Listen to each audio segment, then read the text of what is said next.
Checking YouTube audio 1, 2, 3, 4.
Welcome, everybody, to the Common Council meeting for November 18th, 2024 at 7 p.m. Please join me in the Pledge of Allegiance. Pledge of allegiance to the flag of the United States of America and to the republic for which it stands, one nation, under God, indivisible, with liberty and justice for all. Okay, roll call, please, Molly. Alderperson Henry. Here. Alderperson Schaefer. Here. Alderperson Valdy. Here. Alderperson Wilkin. Here. Alderperson Grimmer. Here. Alderperson Price. Here. Alderperson Berg. Here. Mayor Eicher. Here. Administrator Hafner. Here. Okay, thank you. Item 4 on the agenda, we've got a few minutes to approve here. I'm looking for a motion to approve the minutes from October 21st for our regular meeting. I'll make a motion to approve. Second. Any questions, comments? All those in favor say aye. Aye. Opposed say nay, or abstentions? Okay, minutes from October 21st are passed. Minutes from October 30th for our special meeting. I move to approve the minutes. I'll second. Any questions, comments? All those in favor say aye. Aye. Opposed say nay, or abstentions? Minutes from October 30th are passed. Item 4C, minutes from November 4th regular meeting. I move to approve the minutes from the November 4th meeting. Second. Any questions, corrections, comments? All those in favor say aye. Aye. Opposed say nay. Abstentions? Okay. Abstain. Matt abstains. Minutes from November 4th are passed. Okay, so item number 5, City of Delafield citizens' comments. Anyone in the audience with comments on anything on or off the agenda, please come forward. Raise your hand. Yes. You're up, Kathy. Very good. Take all of your 3 minutes. Kathy Sitters, 2550 North Genesee Street, Delafield, Wisconsin. I'm back on that 10-foot blacktop path from Woodland Park to Scenic Heights. My personal concern started with the placement of the path in the front of my house and has since grown to more than just that. My house first. The original path placement sits about 30 feet from my front stoop. Not only affects my privacy, it also affects my property value. Spoken with realtors who said that without a doubt, my property value would go significantly down with the path so close to my house. There are 2 alternative plans from the original that the Public Works Committee passed along to you. One being stopping the path at Woodland Park. Doing this would attach all the subdivisions on the north side of Delafield. The subdivision between Woodland Park and Scenic Heights, it's a U shape. When you go into the subdivision at Scenic Heights, there's 5 houses on each side, so 10 altogether. But they're not by the road. You have to walk a ways to get to that first house. In fact, if I lived in that 3rd house, I would walk around the whole subdivision, which isn't very big, and get on the path on Woodland Park. If you did that, you'd actually walk around the lake, not busy highway. The 3rd alternative is to place the path closer to the road that's along between Scenic Heights and Woodland Park. I'm asking if you choose to extend the path to Scenic Heights that you go with the alternative that puts the path closer to the road. They offered this alternative without the wall, and again, I'm willing to pay the $15,000 to put the wall up just for more privacy of my house. My other concerns that have grown since this path, I wonder if everyone who thought this path way in the beginning was a great idea, if they'd still feel that way knowing that there will be no path around the lake, because Neshota has no interest in it. It's a path to nowhere. And for this path to nowhere, we are cutting down perfectly good old trees, damaging the root system to numerous other trees, and that's damage we won't see for 5 to 10 years. And at that point, the property owner will be the one who has to foot the bill to take those trees down, and taking trees down is expensive. We're calling it a path around the lake, but we're not even going to be able to see the lake because we are walking in front of people's houses. taking people's privacy away, we're lowering their property values. I don't think people might not sign up for that. We're creating a rosy picture of a path that might not be so rosy anymore. So are we continuing the path with the same purpose as when we started it? If not, should we pause and go back to the why and the how?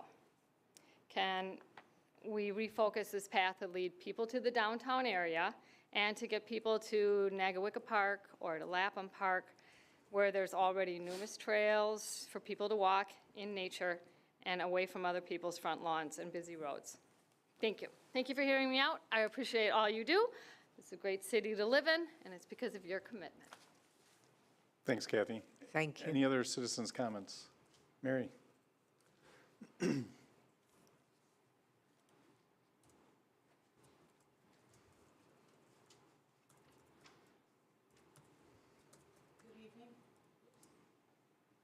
Was it Molly? There you go. Okay. Oh, there you are. Good evening. It's Mary Daniel and 309 Wisconsin Avenue. This evening, I'd like to talk about the capital improvements, streets and highway improvements. Number one is the Oakwood Drive path, Hillcrest to Genesee Street. Construction engineering is slated at $128,000. As a taxpayer, I don't think this proposed path is necessary because Oakwood Drive has a new path that has a crosswalk that connects Hillcrest Drive. That new path for Oakwood Drive was provided by the developer of St. John's Estates, and a crosswalk that connects to Genesee, which is across the street from Christ the King, is in place because that was provided by the city when that path in front of Christ the King was extended. Connecting Oakwood Drive to Genesee at that intersection where Dr. Murray's office is would be extremely dangerous because Highway C comes down the hill, making a safe visual sightline almost impossible, especially with a 35-mile-an-hour speed limit. And West Shore Drive and Oakwood Drive intersections do not match up. So I'm hoping that you consider taking that off and away. The Genesee Street Path, Carriage Hill, Scenic Heights, you have three cost options to consider. And I couldn't find, Tom, and I'm sorry I didn't call you, the feet of the project and the cost per year to maintain this budget. But maybe I didn't look hard enough, didn't call you, sorry. As a taxpayer, I believe the option to stop this project at Woodland Drive would be more fiscally prudent.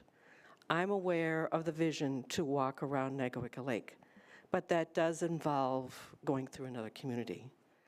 A citizen reminded us at the last Common Council meeting, we have these amazing parks in the Delafield area. Would it make sense to look at that vision again to see how we can reach those parks in our downtown district? The Oakwood Road path, Nagawicca Road on the other side of the city. The design and construction is slated at $45,000, but it's also tied to the Park and Rec buildings and facilities line item, which is tree planting for Oakwood Road path. $27,500 is slated to come from our city's tree fund and a possible matching grant, which brings it to about $52,000. My question is, why are we planting trees before we have an engineering design, which includes the public right-of-way utilities below and above ground, possible drainage issues? Currently, a farmer leases some of the Oakwood Park area and uses it to harvest hay. Planting trees before you know where the lot line is, in my book, is not good prior proper planning. So when we add more paths to our great city, we need to consider the maintenance of them after they're installed. Case in point is a request from the Public Works Capital Equipment for a new UTV for $50,000. And then the cost per year, per foot, for our wonderful paths. That's part of our ongoing maintenance. I'm not against paths. I just want us to be fiscally prudent and think them through. And then because I live up there, the suggested crosswalk sign at the Bark River and the post office. As I said, I live on Wisconsin Avenue, and I exit to and from Genesee Street several times a day. I agree that the crosswalk sign is needed at the Bark River, but I'd like to suggest you consider removing the crosswalk sign at the top of the hill by St. John's Drive. It's, in all the years that sign has been in place at the top of the hill, I have maybe seen it being used, the button pushed, someone standing up there maybe a dozen times, and it's been there a while. And that really hasn't changed with the development in the new subdivisions. So I don't know if you can pick up a sign and move it someplace else, but the one down by the Bark River and the post office is needed because that's where everybody's crossing Genesee Street, from the lady who drives up and down the street. So thank you. It's not an easy task that you're proposing to do, and make it all balance. So thank you very much. Thanks, Mary. Any Thanks, other Mary. citizens' comments? Okay, seeing none, citizens' comments are now closed. So item 6, consent agenda. We have 6 items on the consent agenda. Looking for a motion to approve the consent agenda. I'll move to approve the consent agenda. Second. Any questions, comments? All those in favor say aye. Aye. Opposed, say nay, or abstentions? Okay, consent agenda is now passed. So boards, committees, and commission reports. Item 7. Plan Commission, Mr. Grimmer. Yes, 2 items on the agenda tonight. The first is an extraterritorial approval of the town of Delafield. This is part and parcel, well, I shouldn't use part and parcel.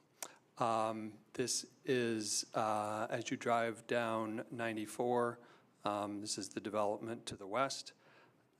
Specifically, nope, sorry. Here it is. The Welshire Farm development done by Newman. It's a 212 residential unit in the town of Delafield, a conservation design subdivision where our extraterritorial jurisdictional area is limited just to the southwest portion of the overall development.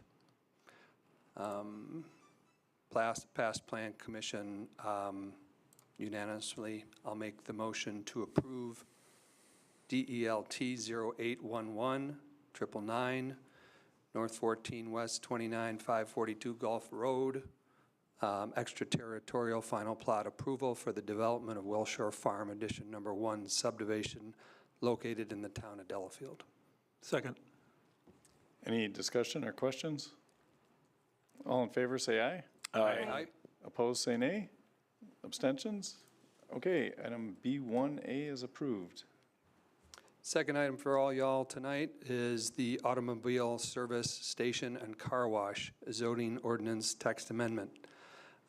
This item currently, our current ordinance allows auto stations, service stations, and auto washes in any business or industrial district. With the modifications listed in the minutes, this amends section 52-14212 by allowing auto service stations and washes as conditional use in CBD 1, 2, B2, B3, B4, B6, and N1 districts only. Plan Commission also passed this unanimously. I'll make a motion to approve ordinance number 838. I'll second. Any discussion or questions? All in favor, say aye. Aye. Opposed, say nay. Abstentions? Okay, ordinance 838 is approved. Anything else, Matt? Next meeting Wednesday. Yep. Yep. We will see you there. All right, Lake Welfare Committee, Alderperson Price. Yeah, we had 2 main areas of the discussion. First was approval of a boathouse for the Nagwickle Lake Yacht Club. And the second, and the most exciting one, is dredging has started. And we're about 2.5, 3 weeks into the project. And it looks like about a third of the stuff is gone. So we had some rocky roads there for a week or two, but that got worked out and things are moving right along. So that's exciting. It's not Rocky Bottom, though. Silty bottom. Salty bottom. Anything else? No. All right, thanks. Thanks, Paul. Park and Recreation, Tree Board. No meeting, no report. Our next meeting is 1 week from tonight. All right, Public Works. No meeting, no report. Next meeting will be first Wednesday of December. Okay, Delhart Commission, our meeting is tomorrow, so look for exciting updates in a month. Police Commission, Alderperson Valde. No meeting, no report. We are meeting on Thursday at 5:30. Okay. Library Board, Danielle. Yeah, we had a meeting, and I'll refer you to the minutes for the director's report, but I do want to push that the library now has a swag shop, so if you're interested in getting library swag, that is on the site, so go check it out. It's very cool and some really fun stuff. So book sale is going to be first and third Saturdays. I think we're off for December, right? January, sorry, it's not in January, but then we'll start back up in February. And yeah, that's it for today. Is there any cookie sale coming? Yes, sorry, Okay. yes. Just you know what's on So my if mind. you want to donate cookies, they are due January or December 6th, right? They are due December 6th. The sale is on the 7th. All right. Yes, donate cookies. All right, thanks. Okay, Zoning Board of Appeals. No meeting, no report. All right, thanks. Jay, Promotion and Tourism Commission, Alderperson Valley. We did meet on November 12th, and I have a few things to cover. We did agree to a marketing agent of record for 2025. There are minutes available, so I won't go into too much of the details, but the total marketing investment with our marketing agent of record is a little over $115,000. Tourism Commission also discussed two items on behalf of the city's request. One was participating in a compensation study, but as we have exactly one employee, we determined that it was probably not necessary to participate, but we did approve a change in the executive director's classifications, and that's from exempt to non-exempt, as requested by the city, and that motion was made and approved. The City of Delafield holiday tree lighting ceremony is happening this Friday at 5, and Mayor Tim is lighting things up at 5:30. Are you singing, I heard? I will never pass a microphone except for karaoke, so I'm not singing. Oh, I'm in. I am so in on that one. And finally, interviews have been scheduled. We've been working hard. We posted it up. Crystal has been amazingly helpful in getting all that going. We had a lot of great applications. We have 4 interviews scheduled Thursday and Friday morning, and the next promotion and tourism meeting will be in January on the 14th. All right, thank you. Lake Country Fire and Rescue Commission, I do not believe there was a meeting. Lake Country Fire and Rescue Board, Alderperson Grimmer. No meeting, no report. Next meeting is this Wednesday at 5. All right, item M, Deer Management Committee. No meeting, no report. Next meeting is tomorrow night. Okay, and then other committees, commissions, and boards, there was none. Unfinished business, there are none. Mayor's report, I'll lead this off by saying, if you remember, Mayor Atwell's comment in one of his letters was that the most challenging part of being mayor is not finding worthy volunteers willing to serve, and that is a truth that needs to be known. And I'm lucky enough that we've got some resignations and we've got equal number of appointments coming up to fill them. So anyone interested or has ever complained or said maybe they should do this, just go online and sign up and get in line, because we need people to volunteer. So with item A, accept the resignation of Gloria Trinastic from the citizen member position of the Lake Country Fire and Rescue Commission. I'm looking for a motion to accept her resignation. She served wonderfully and she has moved out of the city, so she's no longer able to serve. Move to approve. I'll second. Any discussion? All in favor, say aye. Aye. Opposed, say nay, or abstentions? Okay. Item B, accept resignation of Gloria. She also served on Park and Rec Commission. Looking for that motion. Move to approve. Second. All those in favor, say aye. Aye. All opposed, say nay. Abstentions? Okay. Thank you, Gloria, for your service. Now, confirmation of Andrew Hillman to citizens member position on the Park and Recreation Commission. Tree Board vacated by Gloria. He's a neighbor of mine, and he opened up his mouth at the wrong time and volunteered.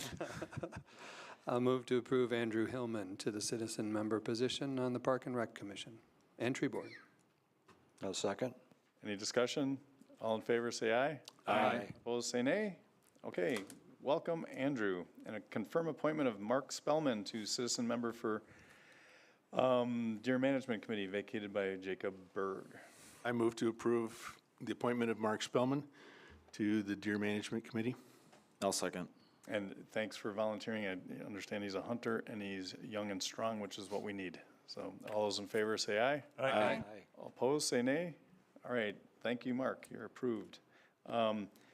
And I just want to comment on one event that I participated in on Veterans Day. I got to sit in at a ceremony at St. John's, which was wonderful. Again, at St. John's Northwestern Academy. And we've got some brilliant students there, and they're forming wonderful leaders and great minds. And it's quite the academic institution. I'm finding that people are shopping schools. As great as our public schools are, when you're looking for an alternative, it's a great academic institution. It's not where you go punish kids, it's where you go grow leaders. And so we had a great service there, and I appreciate the invitation, and it was well done, and they honored all the wars and respected all the veterans that were participating. And just like the library, if you want to adorn yourself with holiday merchandise, Chamber of Commerce is opening up check out their website. I don't know if it's posted right now. It will be soon. More City of Delafield merchandise, like Founded In, made sure that they were aware it was 59, right? Am I wrong? Yes. Yeah, okay. It's only open for 10 days. It's going to be open for 10 days, so get your orders in, and then you get your City of Delafield swag as well. So from there, we'll go on to new business. Discussion and possible action, 10A, discussion and possible action on the proposed Second Amendment to Lake Country Fire and Rescue Intermunicipal Agreement. Tom, you want to let us know what that's about? Yeah, the intermunicipal agreement restricts the annual increase of the LCFR budget to CPI plus 2%. For the second year in a row, we will be exceeding that. Last year, we exceeded it more significantly. This year is a minor exceedance. CPI plus 2% was 5.2%, and I believe what we're approving is somewhere in the neighborhood of about 5.6, 5.7%, something like that. It's the number that the council has talked about and agreed upon previously, and so I would recommend approval of the Second Amendment to the LCFR IMA to allow for that exceedance. I'll move to approve the Second Amendment to the Lake Country Fire and Rescue IMA as presented in the packet. Second. Is there any discussion or questions? All those in favor say aye. Aye. Opposed, say nay. Nay. Abstentions? Okay, motion passes with one no. All right, so item 10B, discussion and possible action regarding 2025 LCFR operating budget, including total operating budget of $6,744,952.64 and our municipal and the total municipal contributions of $4,398,484.80. The department generated revenues of $2,100,202.93. And an LCFR fund balance contribution of $246,264.91. The City of Delafield's share of this municipal contribution will be $1,809,029.10. Move to approve. Second. Any discussion, comments? All those in favor say aye. Aye. Opposed, say nay.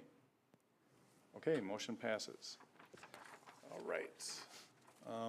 And thanks for LCFR. This was, and our members and our partners in that, was, as always, a very lively discussion. Item 10C, discussion and possible action regarding the 2025 LCFR capital budget, including a total amount of $935,113.84, with the city's share to be $389.77. Move to approve. Second. Any discussion other than the fact that both of these items are what we've discussed in our previous meetings? All those in favor say aye. Aye. Opposed, say nay. Okay, capital budget for LCFR is passed. Item 10D, discussion and possible action to utilize $197,196 of the city's $788,782 of the allocated ARP funding for the purpose of replacing lost revenue due to the pandemic, et cetera. Tom, you want to summarize this one? Yeah, as we've discussed over the past 3 years, the city did receive just shy of $790,000 of ARPA funding, and the city council chose to use 1/4 of that each year for 4 years to supplement the city budget, and this is the 4th and final installment of using that funds for the budget. Looking for a motion to approve. I'll move to approve item 10D. I'll second. Any discussion or questions? All in favor, say aye. Aye. Opposed, say nay. Okay, we're using the final ARPA funds. All right, item 10E, discussion possible action regarding resolution 2024-19, adopting fire protection emergency services fee schedule to incorporate an annual fee adjustment, increasing fire and EMS fee from $450 per emergency service equivalent to $463 per emergency service equivalent. Would you mind giving a summary of that too, Tom? Yeah, over the past month, we did continue to account for any remaining ESEs that continued to come in and additional funds that came in. So the final count was that we're going to base the 2025 fire fee based on ESE count of 3,866, and that we're going to use $20,764.57 of excess funds generated in '24 to start to pay down the 2025 LCFR contribution. And so when you take the LCFR contribution, subtract out the $20,700 and change, divided by the 3,866 ESEs, it comes to a fire fee for 2025 of $462.56, and we are recommending rounding that to $463. And there is a resolution in your packet that would need approval to do so. I move to approve resolution 2024-19. Second. Any discussion or questions? All those in favor say aye. Aye. Opposed, say nay. Okay, resolution 2024-19 is now passed. And if you're keeping score at home, we went through about 20 items in 29 minutes. And we have item 10F, which is our budget, which may break that trend as far as. So now we're here to talk about the proposed 2025 City of Delafield operating capital and tax levy budget. And so with that, I'll open it up to, I don't know if Tom, you want to kick off how we go about this? Yeah, what we've done in the past is the council has chosen whether they want to start with the operating budget or the capital budget. And then whichever they decide, somebody makes an introductory motion to approve. Let's say you start with the operating budget, to approve the operating budget. Somebody seconds that, and then during discussion is when amendments are made to that original motion. I'll make a motion to approve the 2025 capital improvement budget. Second. Any discussion? Any discussion or questions? Let's start with that. I'll start with the sorry, I'm trying to find it here. The compensation and classification study. I did have a question on the clarification. So it is part of the capital budget, correct?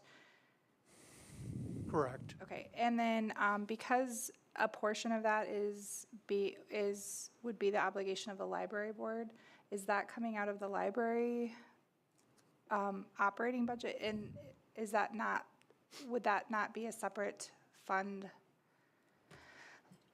Like, how do you describe that? So should that not be noted differently on the budget? Yeah, so first of all, we haven't received confirmation whether the library intends to participate or not at this point. Is that true, Stephanie? Yeah, please come up. Absolutely. Yeah.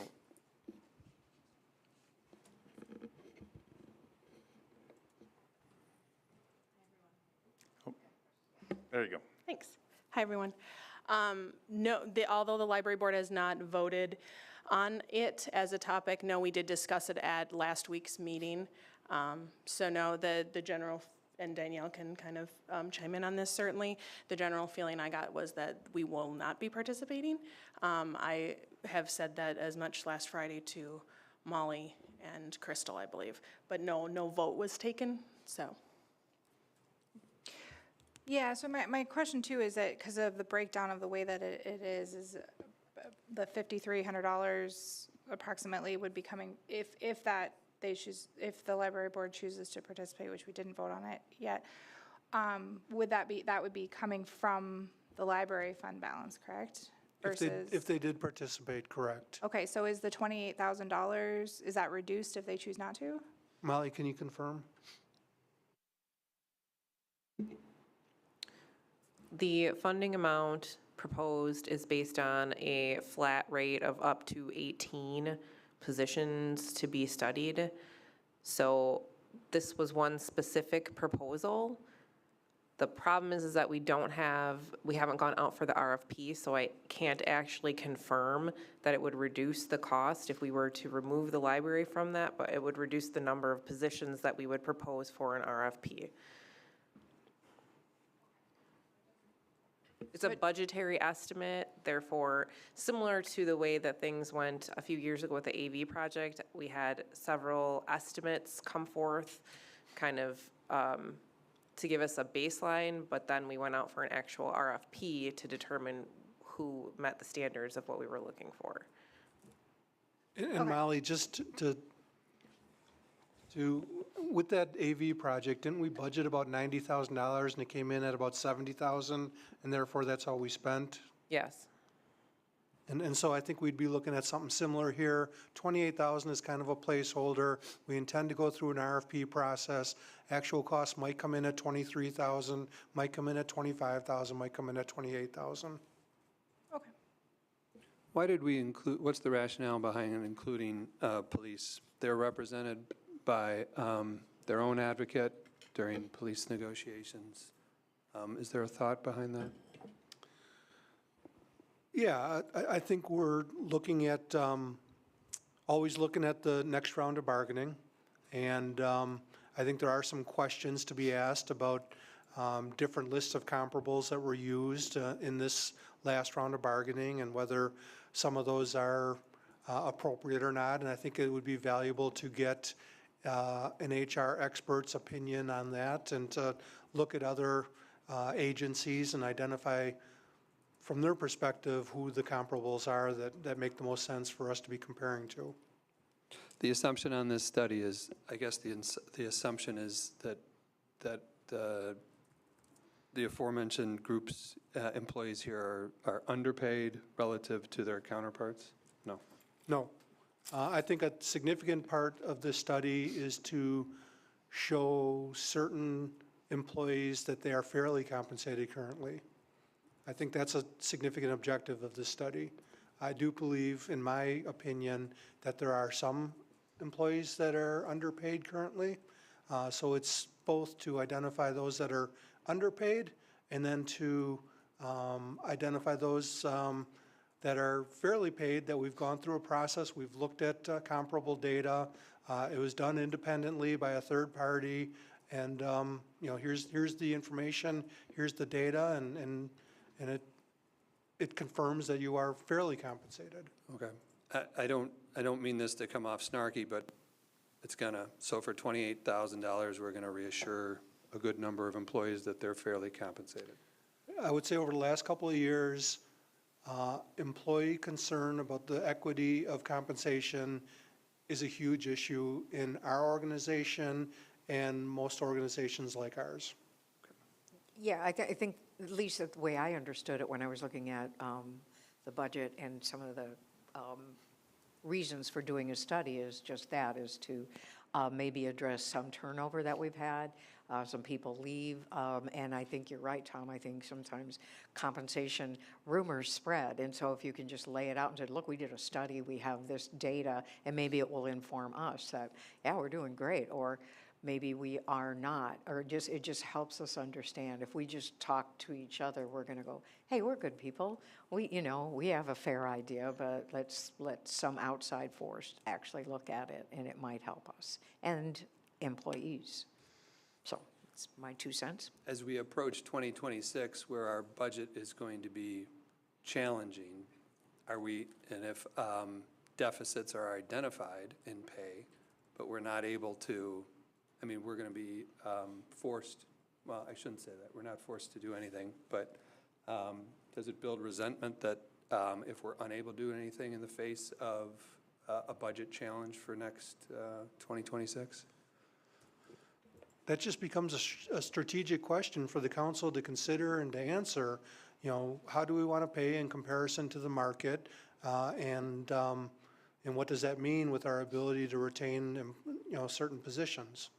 How many positions within, excluding police, how many positions within DPW and administration would be under, I know there are 18 positions, but how many individuals are roughly are we talking about?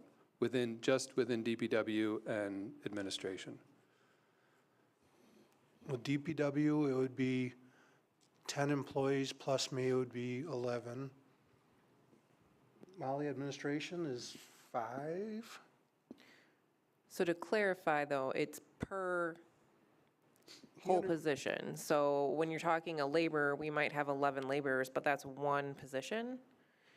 So what I have is a No, I know that, and that's what Okay, I'm trying to sorry. clarify. I know there are positions that are being studied, but how many individuals are within those Oh, okay, I'm aggregate sorry, I positions? misunderstood the question. Oh, So administration is 4 plus Amy, and then half a Tom. Half of Tom? Which half? Although half a Tom is probably a person and a half up there, with all the work he does. So about 15, 16. Okay. Matt, I think to your point, though, rather than worrying about, you know, across the board and taking a peanut butter approach to pay raises in the interest of offsetting some shortfalls, the value of this study would be to identify those specific positions that might need a little bit of a bump, and then we might be able to offset that with a slightly smaller increase for the general population, and we might be able to customize a little bit. No, I appreciate that. I was thinking maybe taking the 28,000 and just allocating it to, not to Tom, but to Tom's discretion to say, instead of paying some contractor to do a study, here's 28,000, here's 25,000, Tom, distribute it as you see fit.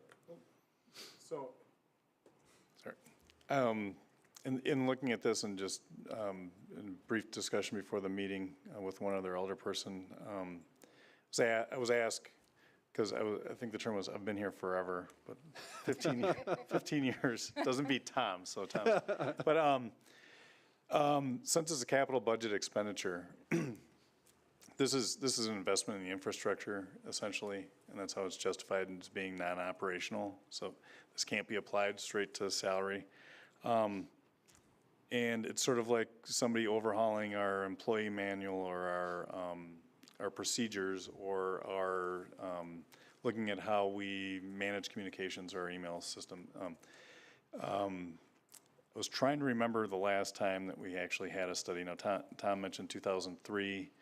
as something that was across the board. I remember something called a PAR study, which was a kind of more of a, it wasn't superficial, but it was a across the board review of where we ranked with other municipalities. But I mean, ideally, and Tom, you can answer this, but I'm expecting that if we invest this kind of money, we would get more of a deep dive into something about a analysis of, okay, what does a public works administrator that's combined with, how unique is your position? How unique are we as far as how kind of a lean crew we have upstairs versus something like Oconomowoc, which might have 2x the employees? What does a deputy clerk do there versus what one does here? And how do we define that position and role as far as a ladder of advancement internally? And so it's been a long time since we've had kind of that overhaul and definition of positions and rankings with our neighboring communities. And so I think this is something we need to do. Is this the right year or not? It's been a long time. But again, this is something that's really investment in the infrastructure as far as categorizing our employees and how we, what your career ladder looks like when you're here, and how that attracts people and maintains, and keeps them or tells them, we don't have a spot for you on the next rung. Maybe you leave and come back, or, how's this work? So that's my thoughts on this, and answering. I'd love it if we could write checks out of the capital budget and give it to deserving employees. We can't. But this is one way to reinforce, like I said, our employee manual, our infrastructure, and our administration. Is that fair to say, Tom? As far as what the goal is? Yeah, that is, there's a lot of sub-goals as well. And another thing that I'd like to see us achieve is, traditionally, we've kind of given most employees kind of one standard raise, and let's say a standard raise in a particular year is 3%, and they either get that or don't get that generally. I'd like to see us go to more of a merit type system where maybe half of that is identified as cost of living increase and half of it is available based on performance. So there's a lot of things we'd like to see accomplished. That PAR study that you mentioned, that was the one in 2003. So that was 2000. It was 2003. And absolutely, the hardest part of doing a compensation study is the comparison of similar jobs and identifying where they differ and where they're the same. And because you'll never quite get the same jobs in two municipalities exactly match up. So that's the hard part. But from my perspective, as I've worked with employees and talked with employees over the last couple of years, and if I tell them that I've seen salary surveys, and that I think they're paid fairly, they kind of roll their eyes at me, and I think there is substantial value in getting an HR expert in here to either confirm or prove against what I'm saying to employees.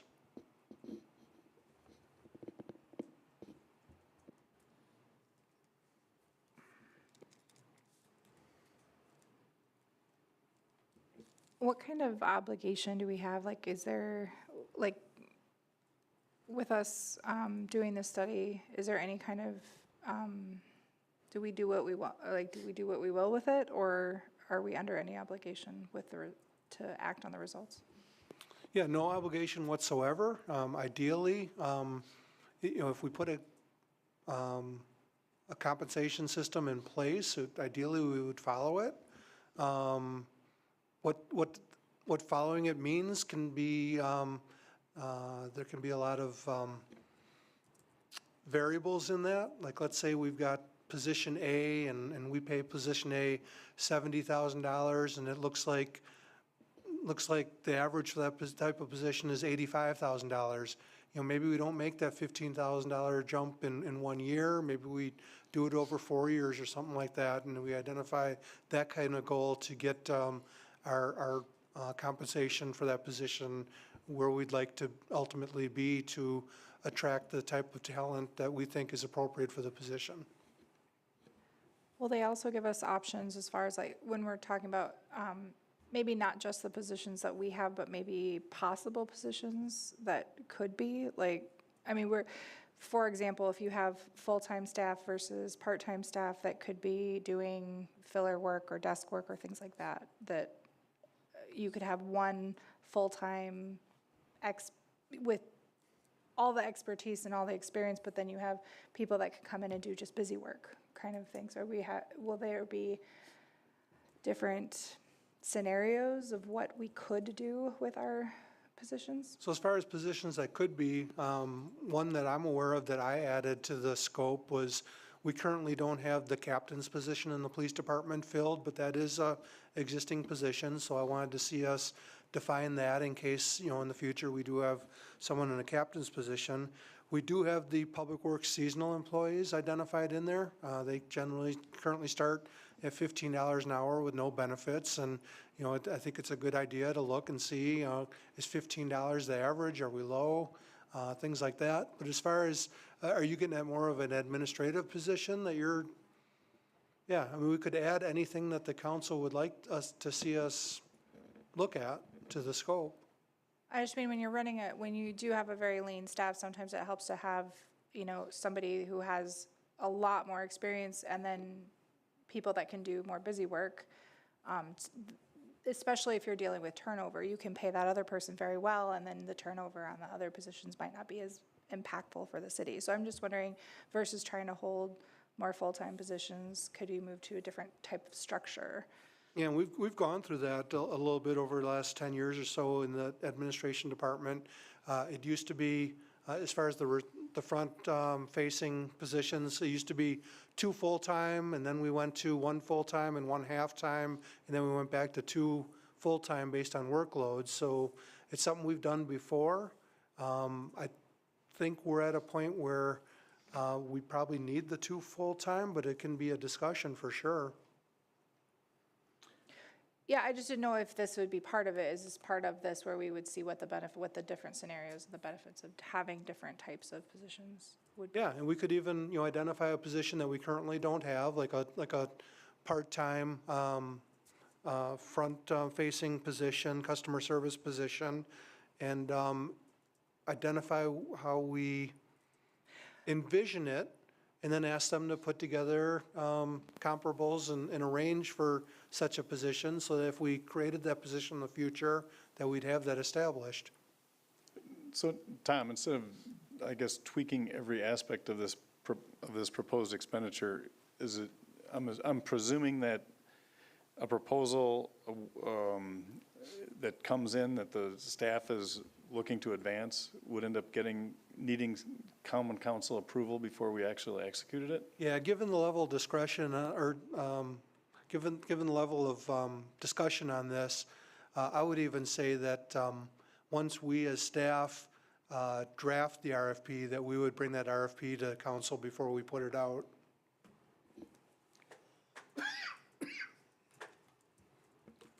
I guess I have, because of the size of the staff and things like that, I struggle with just spending this amount of money to just assure anyone that they're getting paid fairly, because that can be easily looked up through public records and things like that. I feel, if I feel like I'm being underpaid, I would generally go and look around, are there positions available? So I'm more in favor of doing it as opposed to kind of assessing the structure of things, and are we doing things the way that they should be that's most efficient for the city, and then making sure we're paying people appropriately within that. So if it's part of an investment within the overall how are we doing things, I think it could be a very useful tool if we're using it as a let's just make sure people are feeling good. I don't even know that would solve it, because if people are feeling discouraged by their salaries now, I think it's a bigger issue than just wages. It's everybody's feeling the pinch right now. So even if you're told by a study that you're getting paid fairly, do I keep getting turned off?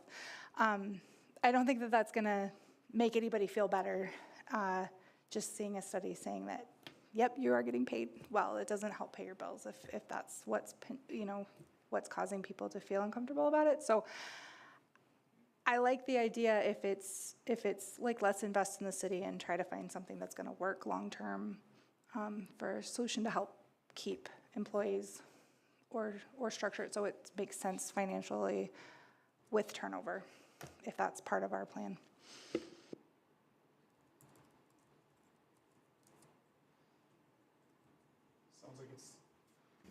Sounds like it's staying in, since no one's motioning it for not to be in, that we're gonna have a review of this RFP and what the goals are, to make, whether it would be amended out or not at a later date. So, is there anything else, any other questions on this, or any other questions about other things on the budget we'd like to bring forward? I'll bring forward, I'm sorry, anything else on the, no? 128,000, I'll make a motion to remove the Oakwood Drive path to Hillcrest Drive to Genesee Street in the amount of 128,000. I second. As I know was mentioned in an email, Is there's a that more. Wilken on the second? I'm sorry? Yes. Just I check. think there's a more opportune time to make this consideration. I appreciate it's connecting Genesee to the new development path. The path does connect to Hillcrest. I think it adds to, the path adds to a public good, a public benefit, but I just don't think now is the right time. So each year, the Public Works Committee reprioritizes the path schedule, and they'll be doing so again on December. And if this is taken out, I'd be curious if the council could provide direction to the Public Works Committee on what they should do as far as slotting it in the future, a year out, 5 years out? I have a suggestion. Just being a resident nearby for a while, and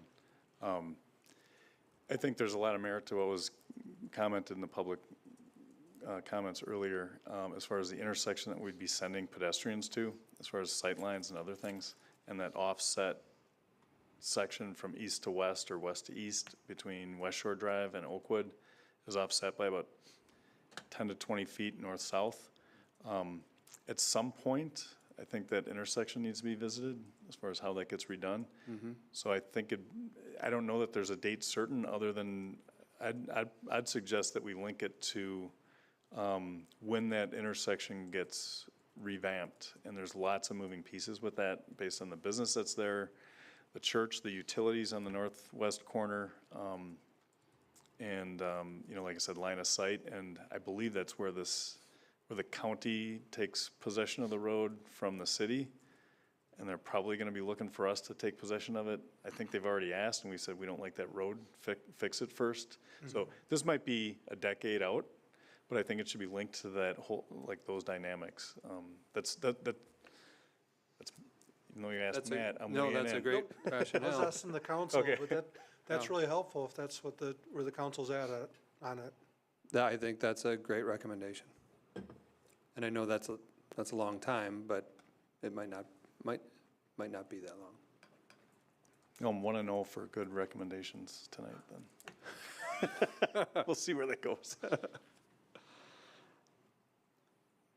Was there, motion by Matt, seconded by Dirk to eliminate the Oakwood path from Hillcrest to Highway C, which is on, let's see, this is the bottom of page, what was that, 240, I believe,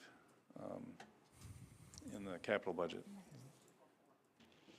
The budget packet I'm looking at, anyway. Oh, yeah, I'm sorry, I'm looking at the budget itself. So, but yeah, it's the Oakwood path, Hillcrest to Genesee Street. Any other discussion on removing that from the capital budget? All those in favor say aye. Aye. Opposed, say nay. Nay. Abstentions? Okay, 1 nay. Motion passes to take that out. Any other items on the capital budget to discuss? Tom, can I'd I? like to- Oh, go ahead. I'd like to address Oakwood Park tree planting. I don't know what page it's on, but it's the south end of Oakwood Park. It was a $50,000, 25 from tree fund, 25 from a matching grant. If you look at the addendum, the support document for that, it's not a border for the trail. It's a 1,200-foot long, it's almost quarter mile by 100-foot area. So picture a trail running behind the table here, 10-foot wide, a random natural planting area of lightly wooded, the width of this room on one side and the width of this room on the other side. 80 trees running 1,200 feet. It's not a garden border on your patio, like tight to the trail. We don't want it tight to the trail. Branches, leaves, pine cones are not good for bikers.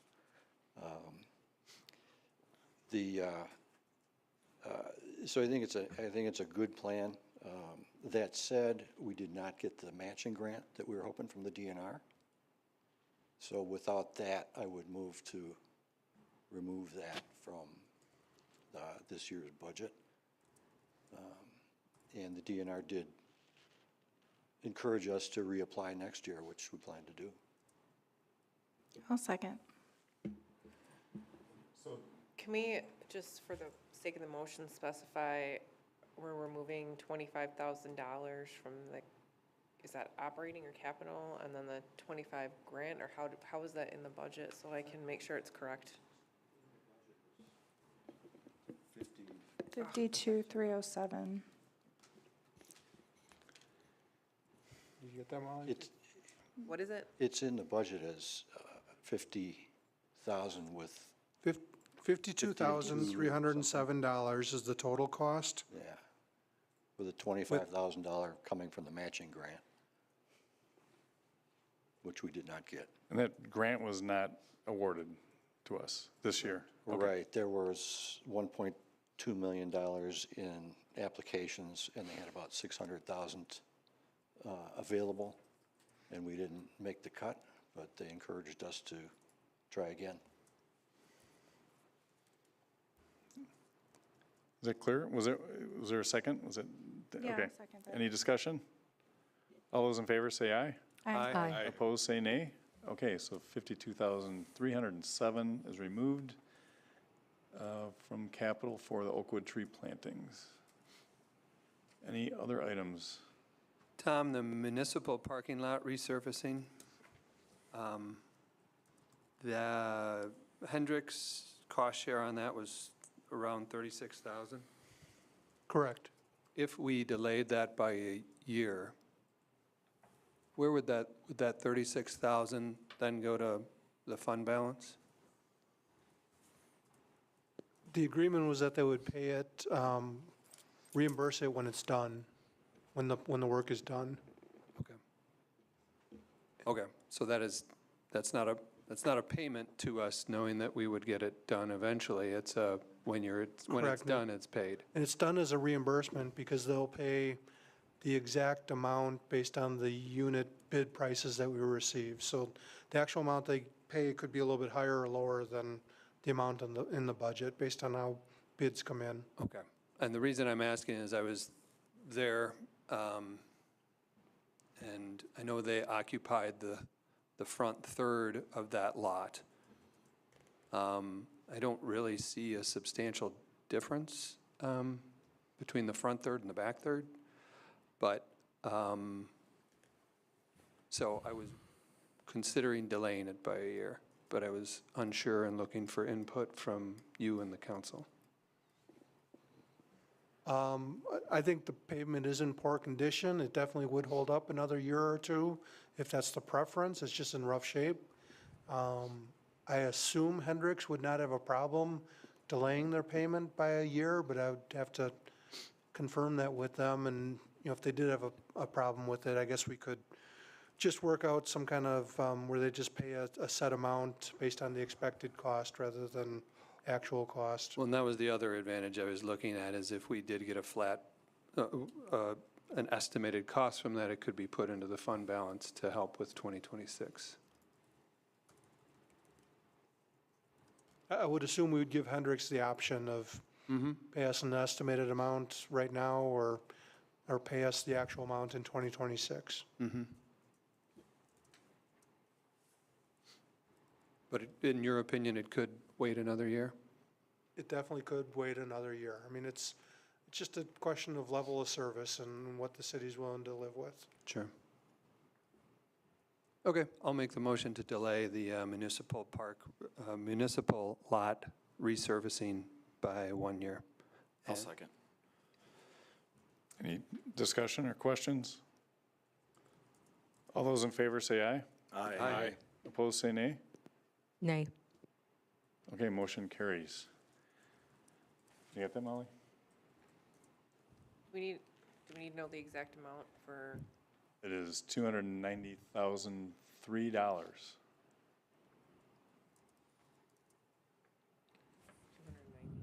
$290,003. 000. The Okay. $3 paid for some corner someplace.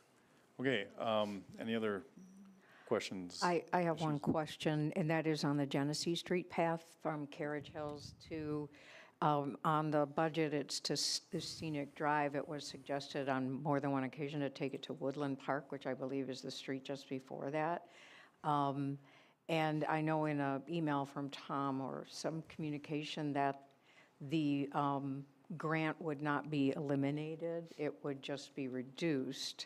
I'm not sure how to word my request since this is for the full budget. I see the general fund bond that we have is 260. It's page 244 in the budget packet with a stewardship grant of 202,976, 202,000.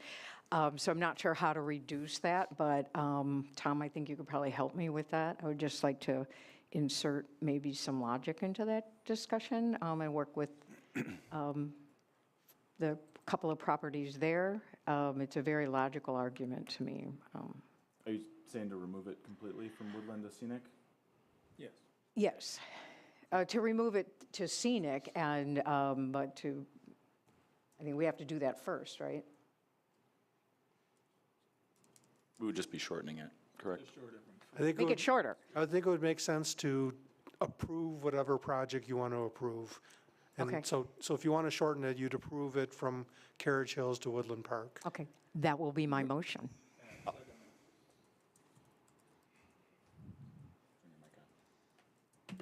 I will second that.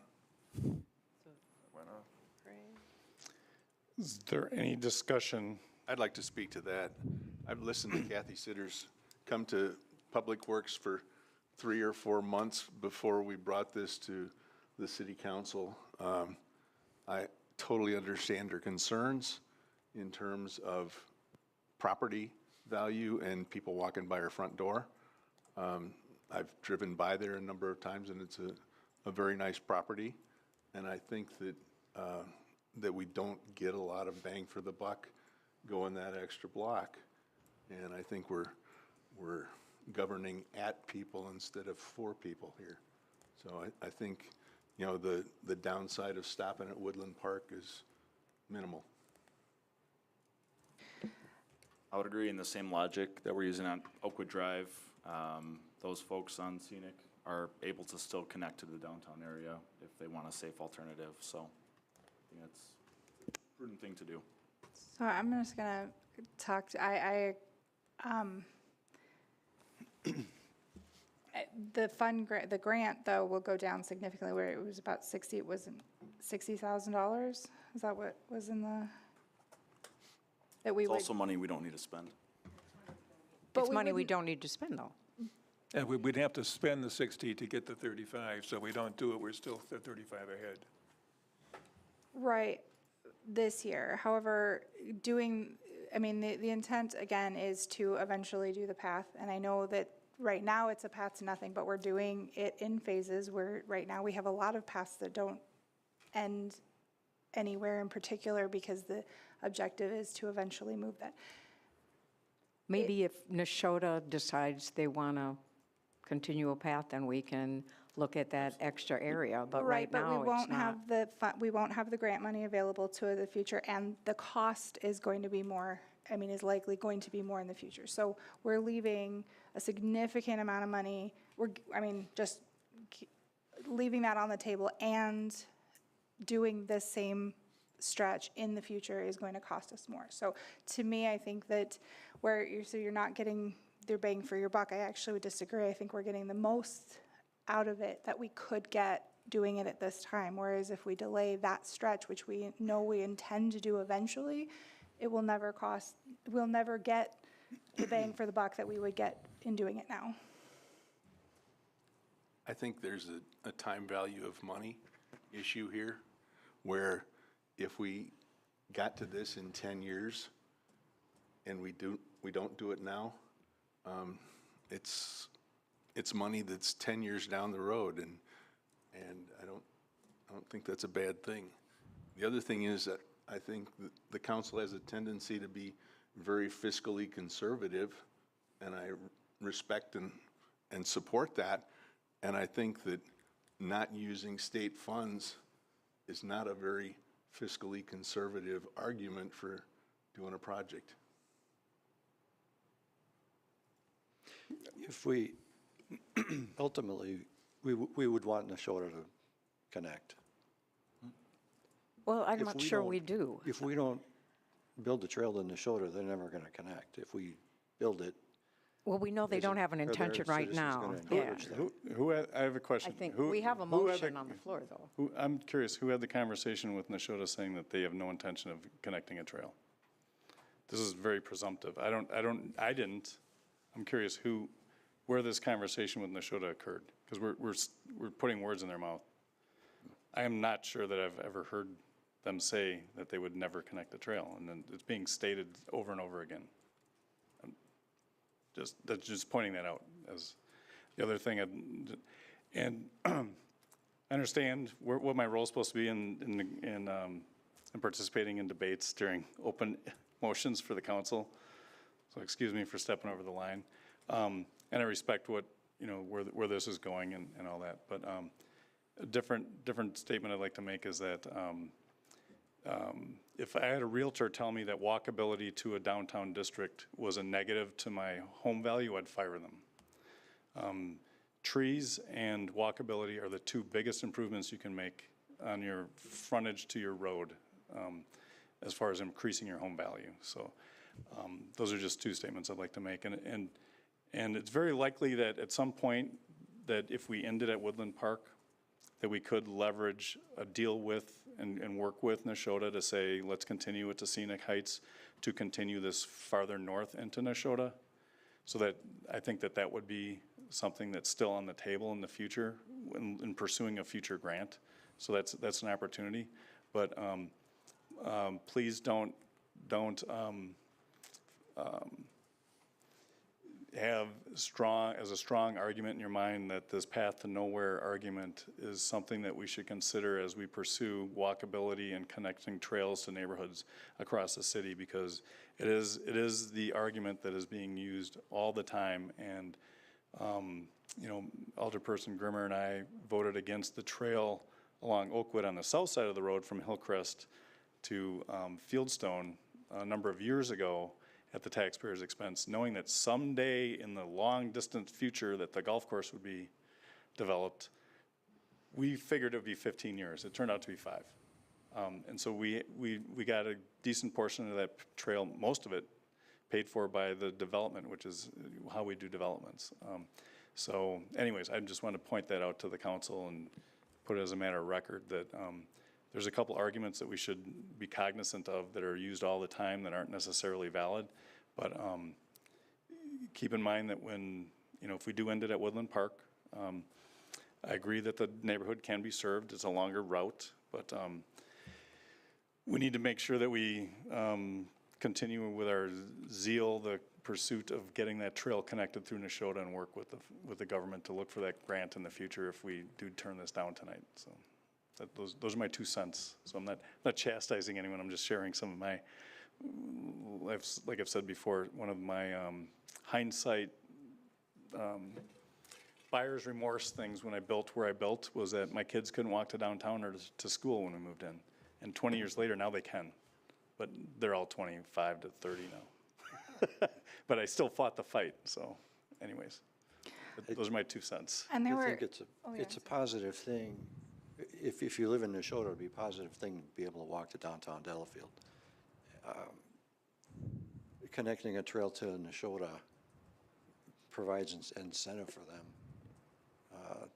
to think about a trail. If Heartland built it, I'm on the east side, if Heartland built a trail a quarter mile from, my district, I bet I'd have a lot of citizens in here asking for Delafield to connect to it. If we don't build it, why should they? Well, I think, Tim, you made the argument for me, though. You said you voted against it, and then, a few years later, the builder or the construction company built the path. So we're not saying we're never going to do it. We're saying right now, prudently, and that's the motion, is to build to Woodland, because right now that makes the most sense. And there's never going to ever be a a grant opportunity with the state of Wisconsin. They're there every year, so we don't need to panic. But I also think we should be prudent with the taxpayers of Wisconsin's dollars and not just use them because we can. So right now, I think building it to Woodland doesn't mean we are not interested. And I agree with you, we shouldn't make assumptions.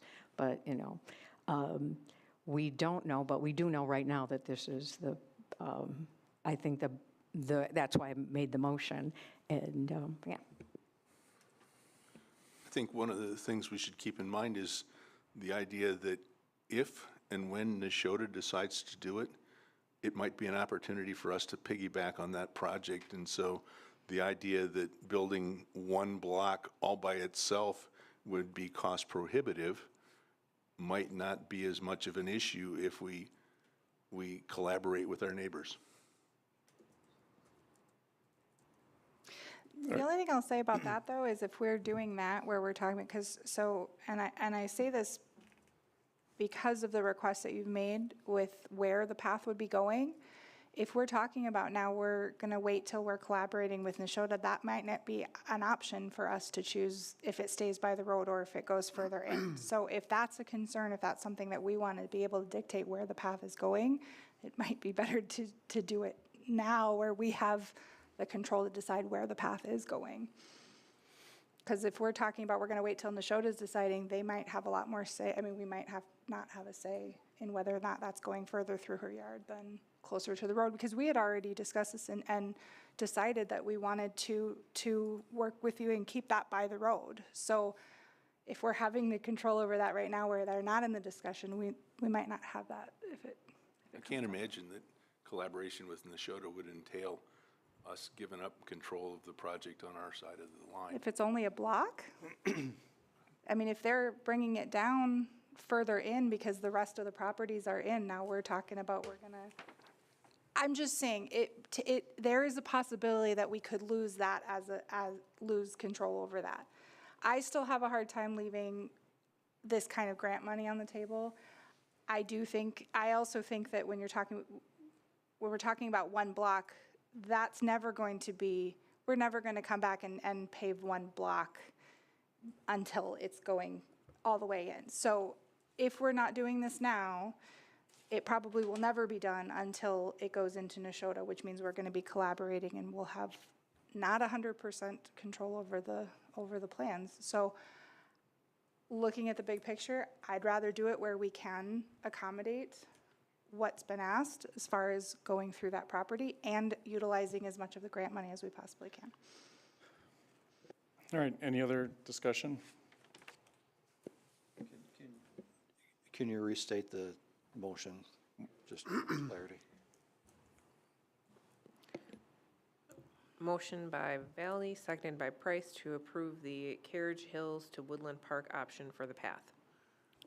Should we interject dollar amounts into that motion? I've got them. So I think, so if you want to approve the project just to Woodland Park, you'd want to approve a total project cost. Someone want to write this down? I'm writing. $289,072.50. And then both the city share and the grant share would both be $144,536.25. So they're the same amounts? Yep. Okay. So can I amend my motion to include the costs for the construction of the path to Woodland on Genesee from Carriage Hills? Total cost of $289,672.50. Hold on. 072. 072 and 50. 072, I'm sorry. My penmanship is really bad. I can't read my own writing. 289,072 and 50 cents. The city and state will share equally 144,536 and 25 cents each. Does this second? Second. Was you the original second? Yep. Okay. So this is to shorten the path and to reduce. Woodland Park, yes. So the motion is to eliminate that segment, that Woodland to Scenic. Right. It was, I made the motion to complete the project to Woodland. That was the motion that I made, and it was second, and that's what we've been discussing. Okay. Everyone clear on this? When you said complete the project, Okay. you had me. To approve We're the truncating the project. That's, the Half motion is to project. truncate the project. Okay. Eliminate the Woodland to We're Scenic. clear. Okay. We are Okay. clear. All those in favor say aye. Aye. Opposed, say nay. Nay. Nay. Okay, so Schaefer and Henry are nays. Okay. So path ends at Woodland Park, but it continues from Carriage Hills north to Woodland Park, which is a huge win for, Jacob has a couple neighbors that are excited about this. Absolutely. Okay, any other issues or comments, requests on the capital budget? I'll inject one. I have a question to our city administrator. I think he knows, he's got an answer ready. I'm looking at the road resurfacing projects for next year, and I'm wondering if there's something that might be able to be put off a year or so. Yeah, I did look at that, and I covered it in my memo that's in the packet. And my recommendation is if you want to put a road off for a year, that it be Nagowica Road East. And that would allow us to decrease the project cost from $825,000 to $611,640. But there will be a corresponding adjustment needed in the operating budget based on a delay in receiving about $30,000 of grant funds for that project.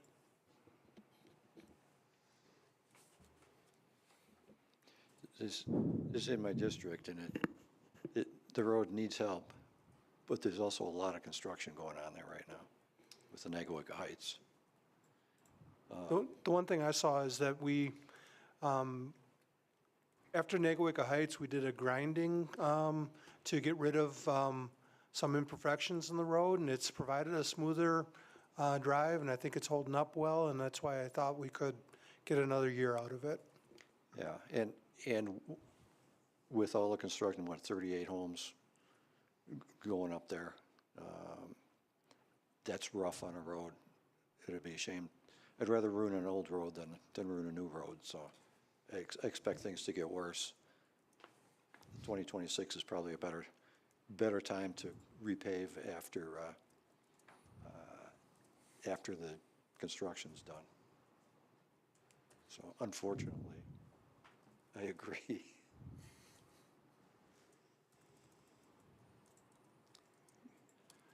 Is there a motion associated with that agreement? No. Trying to think how to state that. Yeah, which Tom's recommendation was. It was to reduce the delay project that cost to from 26, 800. Or are we just eliminating it from the 25 budget? So I think the motion that you want to make is to reduce the project cost for the street improvement program from $825,000 to $611,640. By removing It- Nagowica. By removing And we Nagowica have Road to East. specify why, yeah, okay. I move to reduce say that again, the road budget, Street improvement program, street improvement program, SIP, move to remove the, or move to reduce the street improvement program from $825,000 to $611,000 by eliminating the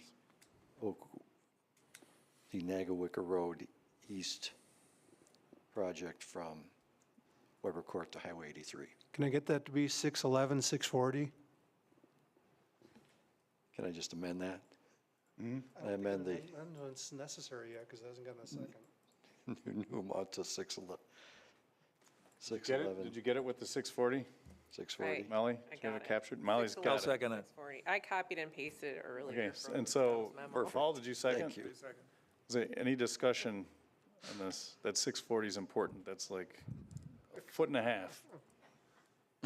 Any more discussion? All those in favor say aye. Aye. Opposed, say nay. Okay. Is there Tom, I have a question anything for else you. on the capital budget? Yes.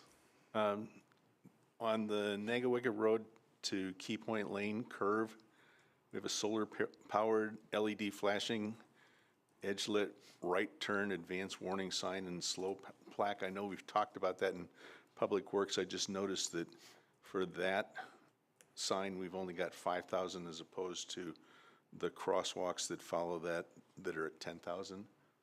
Yeah, the crosswalks are two separate signs, one on each side. Okay.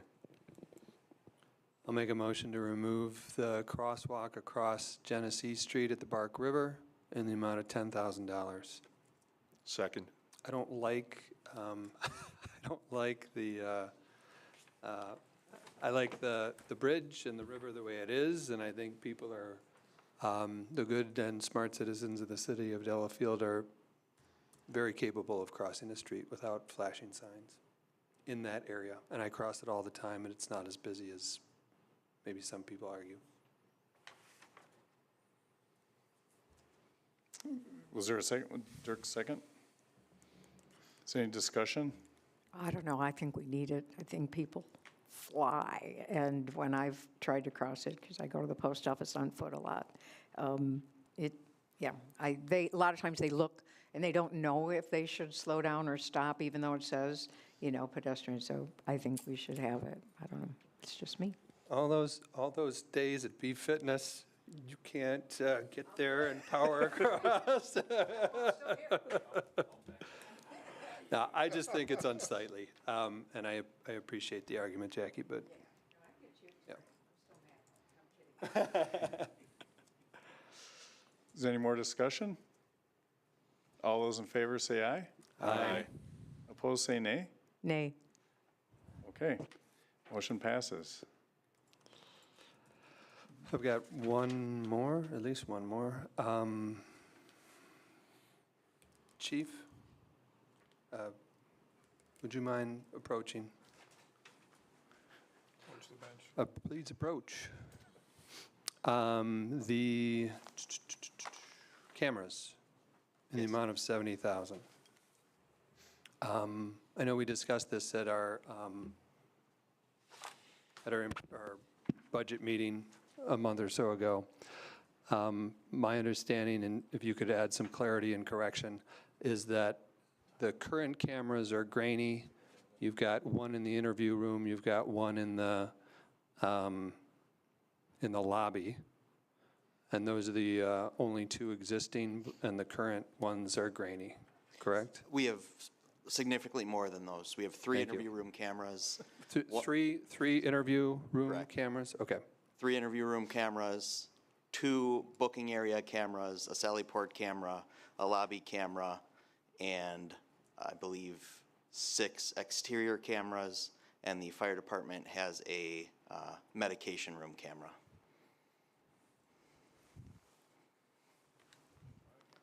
It's a lot of cameras.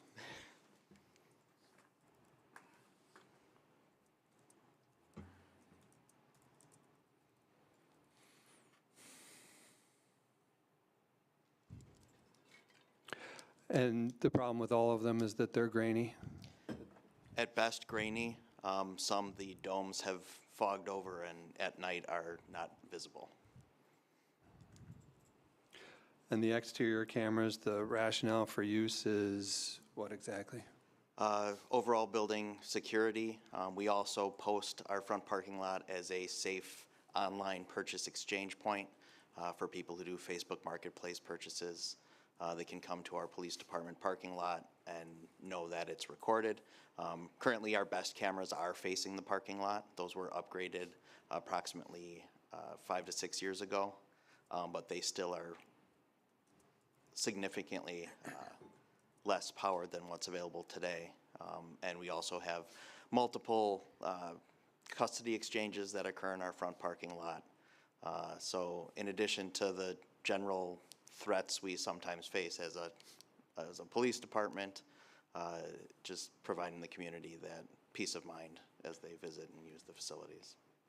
The 5 to 6 are being replaced with this Yes, it's a as complete a system. Yep, it's a replacement of all cameras, and I believe it's an addition of a couple on the exterior to catch blind spots that are not currently covered. And the city hall has 0 cameras, 1 camera, 2 cameras? I can cover it if you want. Please do. That don't work? Without giving too many of the internal cameras away, there are 4 internal cameras, including one in this room. And then there are 4 exterior cameras as well, covering the main entrances and the parking lots. And which are not part of this requisition? Correct. And how would we describe the city, the cameras here at the city? Same quality. There's one modern camera that was installed in the lobby that is currently running on our system. However, the features of that camera cannot be utilized because it's too new for our system. So it just records constantly. As I mentioned at the budget workshop, Matt, if you get video of a car in the back parking lot, you cannot read the license plate. Right. From City Hall? Correct. Or, and what about from? We can't read license plates, and at night, I hate to state it publicly, but we can't even tell the make and model of vehicles in the front parking lot. Okay. Okay, thank you. Any other capital budget item questions, motions? Give it 5 more seconds.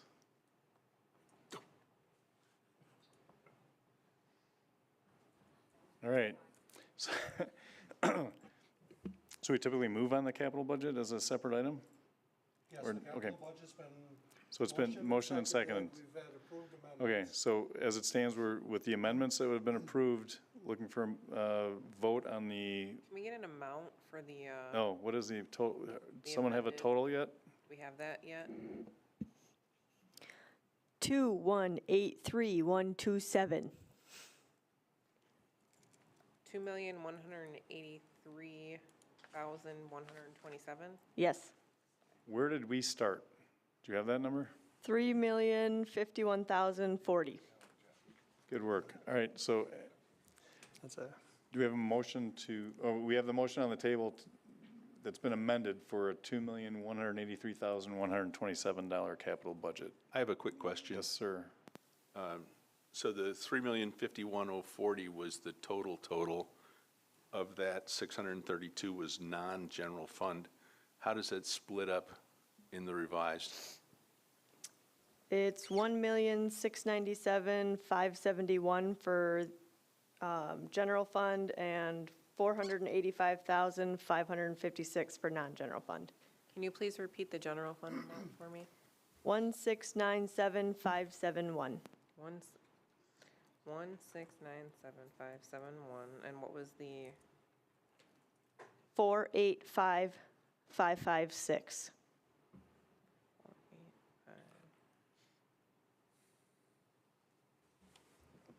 You got it? All right, ready to vote? All those in favor say aye. Aye. Opposed, say nay. Abstentions? I hope none. Okay. So Budget I passes think for in the- capital. in the past, we've had a motion to approve the budget as amended, as a whole. as opposed to voting on, because right now we're voting on the original motion. Well, the original motion was for capital budget. Well, how we started, right? We opened up the discussion with Motion for the a motion to capital approve the capital budget. We made amendments. So we have to address the motion on the floor, which was to approve the capital budget. budget. Yeah.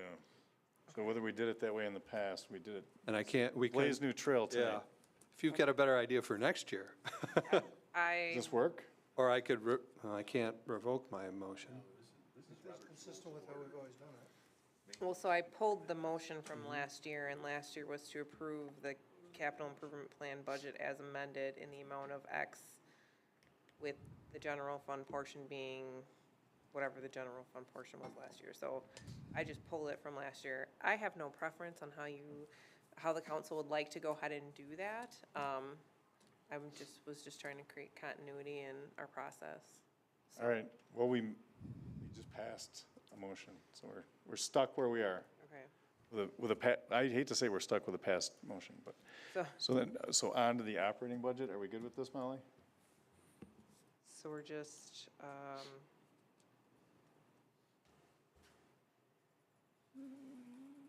I'll say we're good, and we'll argue about the details later. So on to the capital budget. Is there questions on the capital budget? Operating budget, I'm sorry. Is there questions, amendments, proposals for the the operating budget? Or a motion to pass the operating budget? Well, That's how we need to start out. I will remind you, Go ahead. okay. I'll wait till we get to discussion. I thought you were going to end it. No. I'll make a motion to approve the operating budget, 2025 operating budget. Second. So is there any questions, amendments, proposals for the operating budget? So we need to add the offsetting for, who had the first and second on the operating? sorry.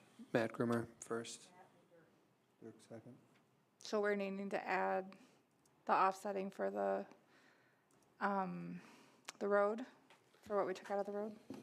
Correct. Based on removing Nagawicka Road from the capital budget, we will need to reduce the LRIP line in the general fund revenue from $30,934 to zero. And to offset that reduction, we would reduce the budgeted contribution to fund balance from $310,199 to $279,265. So moved. Second. Any discussion on that? All those in favor to that amendment, say aye. Aye. Opposed, say nay. Abstentions? Okay. Is there any other amendments, items to discuss on the operating budget?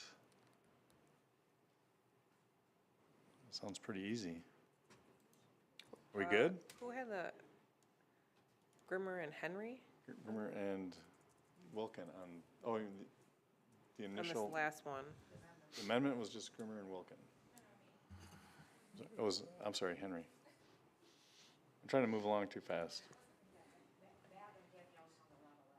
All right. So the motion on the floor then is to approve the operating budget as amended. All those in favor say aye. Aye. Opposed, say nay. Abstentions. All right, operating budget is passed. That was easy, correct? What did I do? What's going on?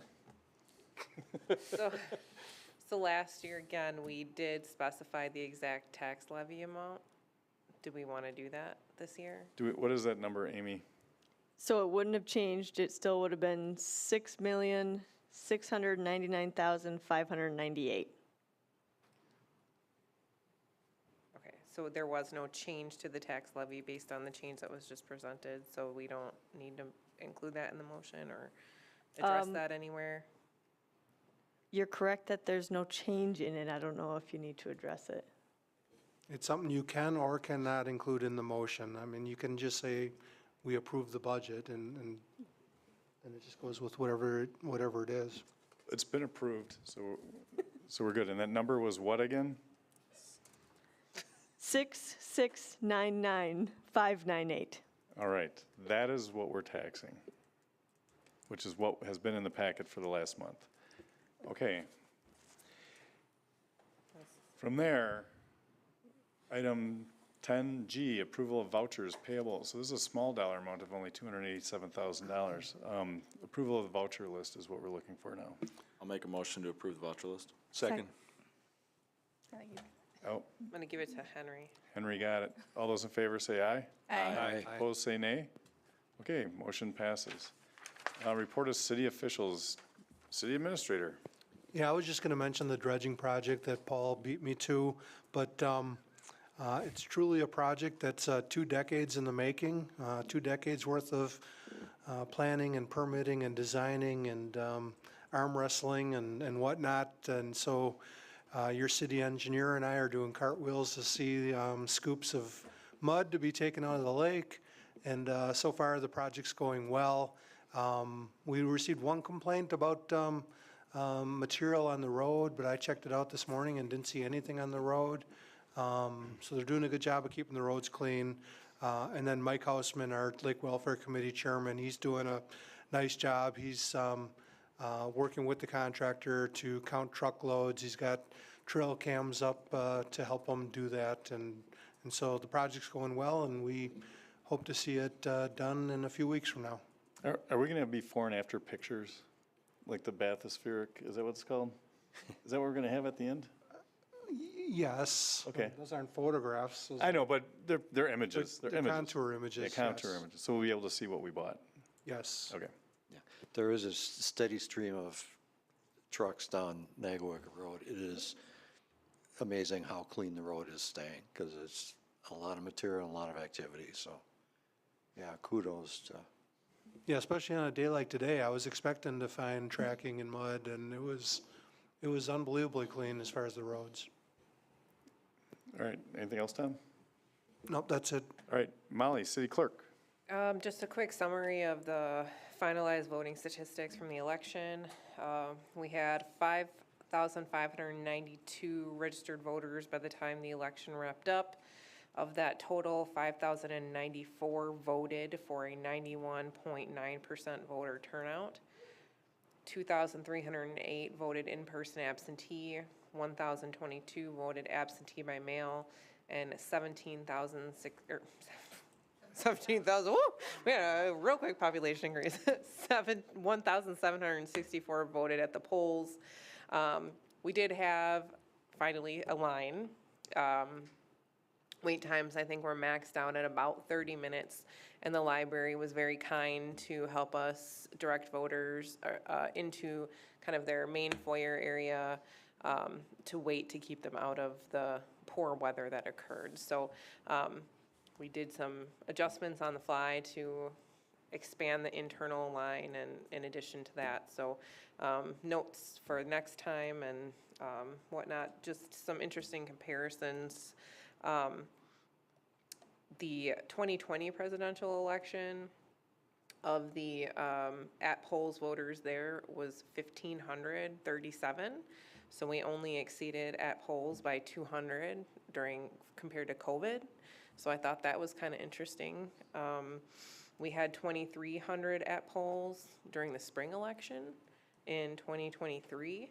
So another kind of odd discrepancy, but if anybody finds these statistics as interesting as I do, I'd be happy to take a little snippet of the stuff that I keep track of. I love data, send it, I love it.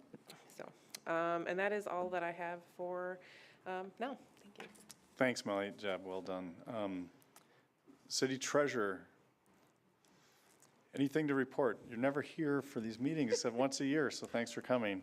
Anything to report in person? Nothing besides budget All right. now. All right, I'm glad it's over. All right, council requests for future agenda items. I would just like a summary of the legal fees that we've spent on the St. John's Bay. I haven't been able to determine it, so I'm just like a summary. Okay, Thanks. anything else? Okay, seeing no other business, there's correspondence in the packet. The meeting is now adjourned at 8:39 PM. Thank you.